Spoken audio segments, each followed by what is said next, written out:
আমি আচার্য অর্ণব ভারতী, আপনাদের জীবন রথের সারথি। মকর রাশি নিয়ে আজকে বলবো, কারণ মকর রাশি নিয়ে কমেন্টস এসছে, মানুষ জানতে চেয়েছে মকর রাশি সম্পর্কে।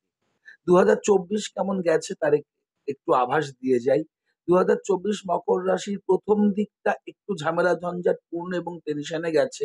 মোটামুটি এপ্রিল, মে, জুন, জুলাইয়ের পর থেকে জায়গাটা অনেকটা উন্নত হয়েছে এবং নভেম্বর, ডিসেম্বর মাসে কিন্তু আবার কিছু খটকা দেখা যাচ্ছে। ২০২৪-এর কথা বললাম। ২০২৫-এর প্রথম দিকে প্ল্যানিং গুলো অনেক সাকসেস দেখা যাচ্ছে। মিডলে যেও সাকসেস আছে। কিন্তু শেষের দিকে যেগুলো প্ল্যানিং এর সাকসেস এর জায়গাতে কিছুটা মুখ থুবড়ে পড়ার মতো সিচুয়েশন তৈরি হচ্ছে।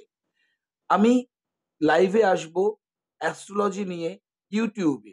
ইউটিউবে লাইভে কিন্তু অ্যাস্ট্রোলজি নিয়ে আজ অব্দি কোনো প্রোগ্রাম হয়নি। আপনারা আপনাদের date of birth, time of birth, place of birth আপনারা পাঠাতে থাকুন। সেখান থেকে আমি লাইভে আপনাদের তার বিচার দেব। সকলে ভালো থাকবেন, সুস্থ থাকবেন। আমি আচার্য অর্ণব ভারতী।